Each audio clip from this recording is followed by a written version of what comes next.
What is going on, everyone, and welcome to Kart 63. My name is Ben. Thank you very much for stopping by. Real quick, if you didn't mind hitting a like on this video, possibly subscribing to the channel. My daughter is picking on me saying I sounded like a 50s, salesperson or something like that. It's like, maybe a little bit. It's specifically when I do this.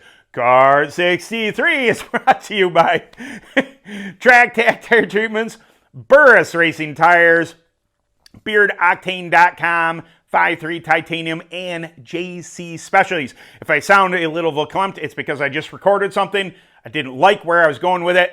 I took it and I mushed it and I threw it away, and I'm starting with a new subject. It's a variant of where I was going, but it's a new subject nonetheless. All right, before we get into the video, big shout out to Smart Kart Notes. I won a giveaway from Smart Kart Notes. If you don't know about that, I will put the information down below.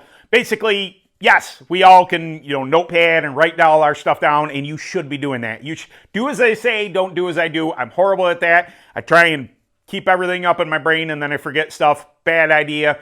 This is a web app. It's not an app, but a web app to where you can enter in all sorts of data points for whatever tracks, whatever class and everything, and it gives you something to reference, adjustments, everything else. It's super cool. I checked it out. I should use it more, but I'm lazy. But big shout out to them. I want to give away. I got some Smart Kart Note swag, so I figured I'd rock that in this video. But all right, 4-stroke over 2-stroke. I think I did that right. 4-stroke over 2-stroke. Why in the heck do I always suggest 4 strokes over 2 strokes when getting into UAS racing? Okay, all right, I had to lose the hat. It's just not a hat day. But I did want to represent. Okay, so 4 strokes over 2 strokes. There is an argument to be made for both. But, when people reach out and they say, hey, I want to go UAS racing, I want to go run what you brung, whatever, what do you suggest? And I usually always suggest 4 strokes. Why? Why would I do that? I'm a 2-stroke guy. I'm a guy who likes the brap. I'm the guy who likes to, if you're not mixing gas, you ain't spanking ass. Whatever that terminology is. Sorry, I try not to swear, but ass is a donkey, so it's okay. Why in the heck would I suggest a 4-stroke over a 2-stroke? Here's my chain of thought and reasoning behind that. If you are already a kart racer, I'm not saying about, somebody that just sees the Unlimited All-Stars, hey man, I'm going to go kart racing and I'm going to get a 450 and smack it on a kart and let's go race. There are people, I'm sure, who have done that. I'm sure there are people who have adapted to racing, just going from, did I almost swear? All right. Going from 0 to hero. I'm sure that is. But how it usually goes is people start in Predator or they start in Clone. They come up. Maybe they play around with an open flathead. Maybe they get into a little bit of the limited open mods there with the clones. Black Hat Speed has got a class, or not them in particular. They got a little bit of a thing going down there in Virginia area with the limited mods in the clone, getting a lot faster. Check out, I'm drawing a blank. Give me a second. I'm terrible. Every time I go to suggest a name or something like that. Degenerate Garage. Oh, Bishop, man. It's my bad. It's not your forgettable, Nick. It's just threw a blank there. He went up and he raced in that class. Looked like a ton of fun. I love high horsepower stuff. So, without squirreling out too bad, you went from clone to limited mod. Hey, what's the next level? You see UAS. You want to get into UAS. You come to somebody like me who was an administrator for 7 or 8 years or something in UAS. I run in UAS. And I say, get yourself a 450. And you go, man, don't you run 2-stroke? Aren't you going to suggest a BRC? Aren't you going to suggest, the new 175cc from C High Performance? Aren't you going to suggest a Bama 250? I can. There's a lot that goes into that. I think that not only 4-stroke wise, you're just continuing up a path of just horsepower. It's the same platform. Torque, it's not the same, but it's a torque-related engine. It's a, I just think that when you go from a clone to a two-stroke, there's so much to learn to make a two-stroke perform correctly that it's just easier to go to a four-stroke. The 450 platform, the Motorcraft 450 platform, not only has a ton of aftermarket parts to make extra horsepower. If you get a bone stock one, you just put it on a cart, you rig up a shifter, you get fuel to the thing, you kickstart it, you run it, they're fast. You can also mod the crap out of them. If you've gotten to the point where, hey man, I need more power, you can mod the crap out of them. They still don't get volatile.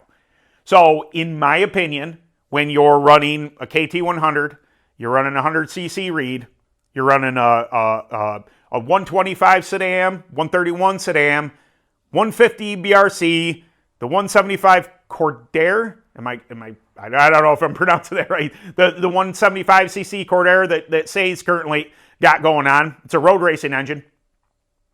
You bump up to a 252 stroke, a Bama or something like that. The learning curve is bigger. You have to know about, your mix ratios. You have to know about your flex length. You have to know about, your temperatures are way more critical. In my opinion, it's not that they're not critical in four strokes, but they're way more critical. My exhaust gas temp is everything. The water temp, I monitor it for good luck, but the exhaust gas is what I tune off of. If you're running, an air cool, you're going to go on. I would highly suggest exhaust gas temp over head temp, but I ran head temp for the longest time on a sedan. It's just not as accurate. So when you're talking about a two-stroke, there's just things that I think that it make it finickier. I love two strokes. I want more people to be on two strokes. I want to be out there racing against a whole bunch of Bamas. I don't want there to be a skeeter in sight. I want so much smoke out there on the track. Not too much smoke because I run a two-stroke. I know some of them can get smoking pretty bad, but I just think that there are things that you have to pay attention to that makes the two-stroke a little more volatile for somebody getting into the sport. If you get a 450 just for the time being to get used to the power, and you're like, man, I truly want to get into two-stroke racing, awesome. But now we have to talk about fuel mix ratios. We have to talk about 8 ounces of oil to a gallon, or Redline. Chris C. Suggested I get on the Redline two-stroke premix. 6 ounces a gallon, I think. In methanol. Do you run gas? Do you run methanol? You have to know about squish. You have to know, your compression, just the same. RPM ranges.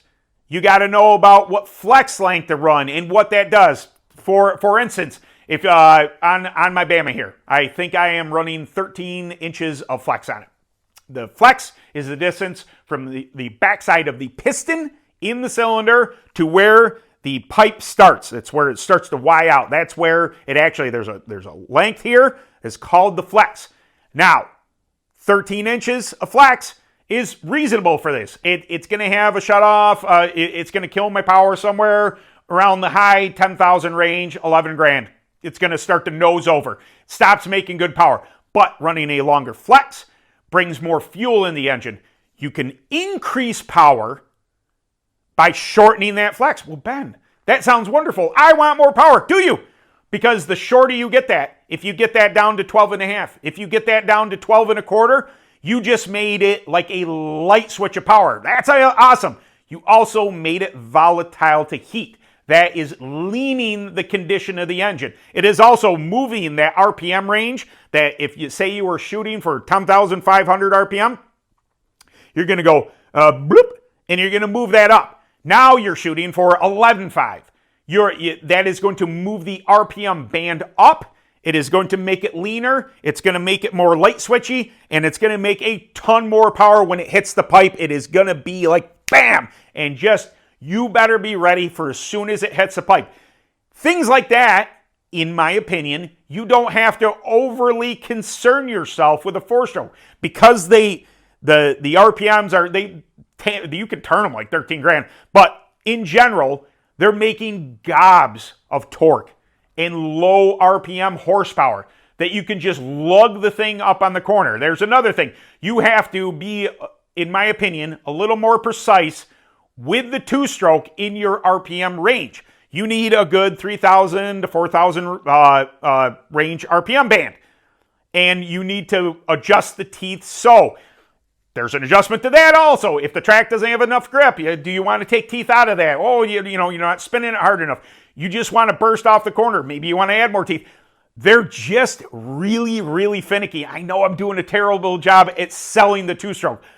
But when you get a 2-stroke right, Evan C., Chris C., High Performance, some of the top dogs, not even the C's, but, oh shoot, give me a second, Williams, that just ran down to the Big O on his 2-stroke. He has a 175 Cordair. I believe that's correct. Anyway, they are just badass. They are so fast. I love 2-strokes. I love hitting the power band. And plus there's something, when the entire class is starting to go to the 450, I like to be on something that isn't like everybody else. I like to stay on the 2-stroke. It's just my opinion, but it comes with knowledge. It comes with, you're going to jump in a 2-stroke, and if you don't nail it, I don't want you getting frustrated. This thing was bogging, it was loading up, it wasn't going, the 450s just jet out. It takes a lot to develop the 2-stroke to be the racing machine that it is, and exactly why I suggest the 450 over it. I hate to do it. I'm a 2-stroke guy. I want to tell everybody, go 2-stroke all the way. There is help. There are people such as myself. If you were to go out and get yourself a Bama, if you were to go out and get yourself a BRC, if you were to get the Cordair, I hope I'm saying that right. You can reach out to High Performance. You can reach out to some of these 2-stroke the guru type of things. I'm not a guru, but I know a bit about the Bama. You can reach out for help to fine tune these things.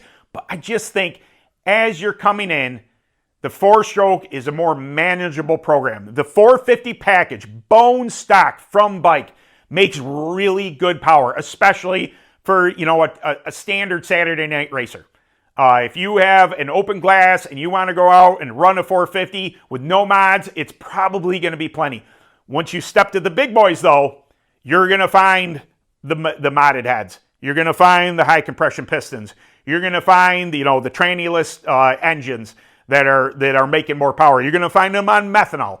You're also going to be finding yourself against the Jawas. You're going to find yourself up against some of the best with 2-stroke. So when you're coming up, I suggest if you can go 2-stroke if you want. I'm not telling you not to, but if you go 4-stroke, if you go to a 450, run local, find a track you can get used to the power, run it till you need more. Get more. Then, if you want to try and run it against, I'm not saying it won't work as stock form, but there's a lot of power being developed out of these 450s. There's a lot of power being made out of these Jawas at 500 cc's. There's a lot of power coming from a power valve 270 or 300 cc, Bama 2-stroke. Just keep that in mind. I wanted to make this video as much as it hurts my heart. It hurts my heart to suggest a 4-stroke over a 2-stroke. I needed to do this. Somebody had asked me about 2-stroke stuff, and would I suggest it? If you have patience, they are awesome. I absolutely love my Bama. It has become extremely reliable. Knock on wood. I'm going to nationals. Got another race before I go to nationals. It's become extremely reliable, but because I know I've been running it for 7-8 years now. I know what it's going to do. I know what it likes. I know what it dislikes. I can wick it up if I need to, but I also like to survive. I also like not to eat pistons, and that's probably some of my detriment.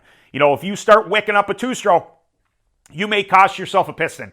It's one of those things that if you're making max power, if you're playing around that flex, and you're looking to keep with those big 450s and 500 cc's, the chances are that you might go nuclear. And it's just, I don't want new people coming into UAS being disheartened with sticking pistons. That, it's a very quick way to lose somebody. I'm not saying that the 450 is unbreakable, but it's not as finicky as the two-stroke. This is just my opinion. You can argue with me in the comments. You can come in, and I know Chris likes to watch my videos, so he'll probably give me some crap. I'll get a text later. It's just like, what are you talking up these four-strokes for? They have a Jawa. I don't want to hear it. You have a Jawa. You just shush. You may be king, BRC land in the Cordair. He's gonna give me so much crap if I'm pronouncing that wrong. But you have a Jawa too, so I don't want to hear it. Anyway, thank you. I'm getting a little hoarse here. Been talking. Yeah, it's my fault. Been talking a bit. Give me a second. Okay, I'm back. Just had to wet the whistle real quick. Technically, I'm on vacation still. We just happened to swing by the house. I vacation nearby. Anyway, you don't care. I needed to get this video done for Sunday, so here we are. Anyway, thank you so much for coming by. I wasn't sure I was going to get a video done for this Sunday. I thought I was going to do something, maybe, car talk or something like that. Maybe I still will. Maybe I won't. I don't know. But I got a race coming up Saturday, so I wasn't going to have a whole lot of time to try and get this done. So we're here on Thursday, and I'm getting this done for Sunday. And yeah, okay. So Kart 63 is brought to you by Track Tech Tire Treatments, Burris Racing Tires, BeardOctane.com, 5.3 Titanium, and JC Specialties. Thank you very much for coming by. I hope this was maybe not as knowledgeable, kind of fun to watch. You can argue with me in the comments if you want. Two strokes all the way, baby. Woo! Anyway, thank you very much for stopping by. I appreciate every single one of you, every subscriber, every watch minute, everything, every comment, every share. Thank you so much for keeping this channel going. And I'll catch you later.